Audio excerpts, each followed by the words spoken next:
क्या किसी इंसान का लकी नंबर भी कभी कभी उनका साथ छोड़ जाता है प्रतीक जी? क्योंकि विजय रूपाणी का 9 लकी नंबर था। देखिए, ज्योतिष और जो हमारा वेद है वहाँ पे मृत्यु को मोक्ष माना गया है।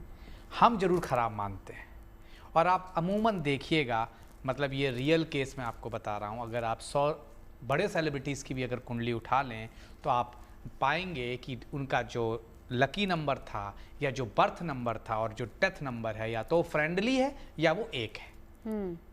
ये अमूमन होता है क्योंकि कहा जाता है इस बर्थ लेके हम यहाँ पे सेवा करने आए और मोक्ष से हम कहीं दूसरा जीवन जीने जा रहे हैं, तो वो खराब नहीं माना जाता।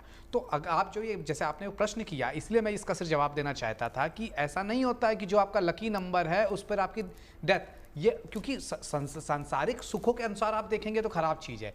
आप वेदों को पढ़ेंगे, साहित्य को पढ़ेंगे, ज्योतिष शास्त्रों को पढ़ेंगे तो मोक्ष मिला है उनको, तो उनके लिए अच्छा है। तो मैंने अक्सर देखा है फ्रेंडली नंबर में ही आदमी की डेथ हो रही है, या सेम नंबर पे जिस पे बर्थ हो रहा है, या फिर लकी नंबर पे बर्थ हुआ तो उसी लकी नंबर पे डेथ हुई। तो ये होता ही होता है। यहाँ पे गौर फरमाने वाली बात ये है कि जो एक व्यक्ति बस बचे, उन्हें शुक्र का आशीर्वाद मिला हुआ था। शुक्र काल पुरुष की कुंडली में इस समय मेष राशि में विराजमान है, जहां से जीवन शुरू होता है। तो कहीं ना कहीं उनका एक तरह से नया अध्याय जीवन का ये शुरू हुआ।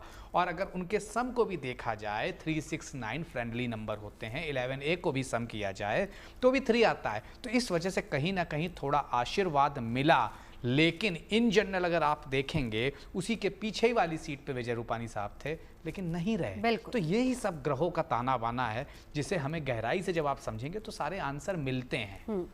अब एक बार दिवाकर जी आपके पास आते हुए, नितिशा जी ने कहा कि अलर्ट सिंह राशि वालों को तो रहना ही है। अब हम राशिवार जान लेते हैं। आपके हिसाब से कौन कौन सी ऐसी राशियां हैं जिनको अलर्ट रहने की जरूरत है, कहां कहां किस किस दिन?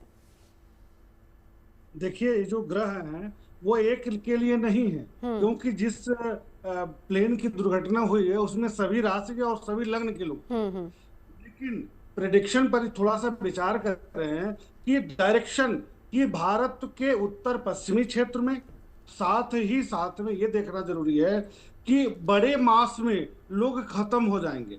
ये पहले से अगर गणना हो रही है और वो सत्य हो रही है, तो वही गणनाएं हमारे लिए महत्वपूर्ण हो जाती हैं कि इन कारणों से हुई हैं। अब कब होती हैं कि जब सारे प्लैनेट, सारे ग्रह एक दूसरे से बच जाते हैं। जैसे कि प्रतीक जी कुछ बातें कह रहे थे, वो ठीक कह रहे थे कि देखा जाए तो सूर्य जो राजा है वह शनि से पीड़ित, राहु से बृहस्पति और बुध पीड़ित, शुक्र केतु से पीड़ित है, केतु की दृष्टि पड़ रही है।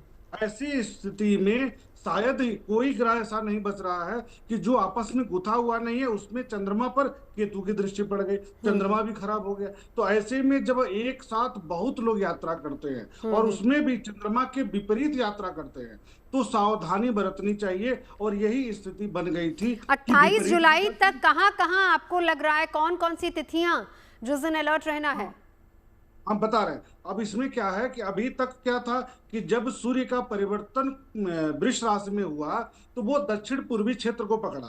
तो दक्षिण पूर्वी क्षेत्र पर सूर्य राहु, जब शनि की दृष्टि हुई तो चेन्नई के आसपास हाइड्रोलिक नहीं खुला था, प्लेन का जो अगला पहिया वो खुला नहीं था, एक तनाव की स्थिति बनी थी। परंतु उस समय बाकी जो ग्रह थे वो एक धुरी में नहीं थे, षडाष्टक योग में मंगल और शनि नहीं थे। इस कारण से वहां पर सफलता मिल गई, सभी लोग सुरक्षित रहे, भगवान की कृपा रही। परंतु जब वर्तमान स्थिति आई, कल जो इस घटना घटी है उसमें चाहे वो बृहस्पति हो, बुध हो, मंगल हो, सूर्य हो अथवा चंद्रमा हो, सभी कहीं न कहीं शनि, राहु और केतु से दृष्टि संबंधित हैं, पीड़ित हैं। इसी कारण से इस तरह की नकारात्मकता आ गई है। अब आगे कैसे बचना है, आगे कहां हो सकता है, किस कोण पर हो सकता है, तो सूर्य का परिवर्तन मिथुन राशि में होगा। वहां पर देवगुरु बृहस्पति पहले से विद्यमान है और उस पर राहु की दृष्टि फिर पड़ेगी, तो और षडाष्टक योग बना रहेगा। तो भारत के पश्चिमी क्षेत्र में, किसी भी राष्ट्र के पश्चिमी क्षेत्र में, जैसे जब वर्ष का आरंभ हुआ था तो आज तक का ही कार्यक्रम था, आप लोगों के साथ भी एक कार्यक्रम था, उसमें हमने कहा था कि अमेरिका और चीन में आप राष्ट्र के अंदर बड़े विद्रोह की स्थिति बनेगी, बड़ी विवादास्पद स्थिति बनेगी। और ये भी हमने स्पष्ट कहा था बिल्कुल, कोरोना फिर वापस आ रहा है। हाँ, और उसके कहीं ना कहीं संकेत मिल भी रहे हैं। लौटती हूं दिवाकर जी आपके पास। नितिशा जी, और कौन कौन सी राशियां जिनको अलर्ट रहने की जरूरत है, और आने वाले दिनों की अगर हम बात करें तो? जी, जैसे कि आपने पूछा कि और कौन सी राशि है, तो मैं के बारे में अगेन आपने पहले राशि पे बताया, आती हूँ। अब अगर हम कन्या राशि को देखते हैं तो उसके द्वादश भाव में भी ये स्थितियां बनेंगी और पूरी जो कैलकुलेशन मिल रही है वहाँ पे हर ग्रह पीड़ित हो रहा है। जहाँ पे मैं आगे बोलना चाह रही थी कि गुरु भी अतिचारी हो रहा है। हाँ। जब भी गुरु अतिचारी होते हैं तो ये सब संकट आता है और 11 तारीख को ही गुरु वक्री भी हुए थे, यानी उनकी स्थिति भी चेंज हुई थी।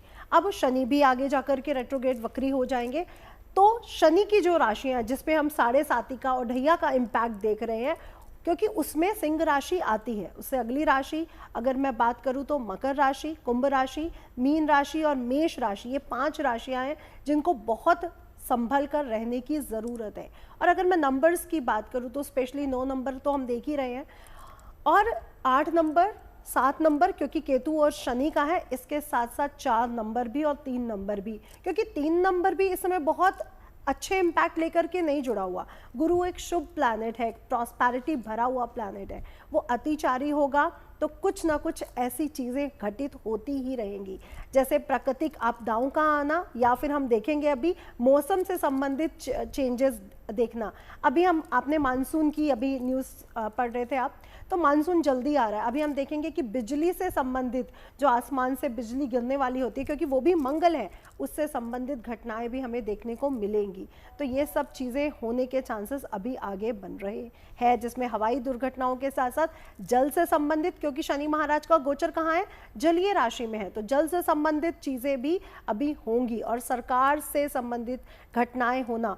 अब हम देखते हैं कि भारत की कुंडली में जो केतु है वो सप्तम भाव में बैठा हुआ है और अभी गोचर में सिंह राशि में 4th हाउस में मंगल के साथ गोचर कर रहा है। तो जो उनके पड़ोसी राज्य हैं जैसे चाइना है, पाकिस्तान है, बांग्लादेश है, बर्मा है, इनकी तो स्थितियां गड़बड़ बनी ही हुई है, लेकिन भारत के अंदर भी, क्योंकि 4th हाउस भारत के अंदर की चीजें आप देख रहे हैं, जनता है, जनता से संबंधित चीजें देखिए, जो मैंने अभी 6 घटनाओं की बात की, यहाँ पे जनता ही परेशान हो रही है, जनता ही कहीं ना कहीं परेशान है, और धर्म से संबंधित भी अभी घटनाएं होने के चांसेस बनते हैं, क्योंकि 4th हाउस जनता है। बिल्कुल।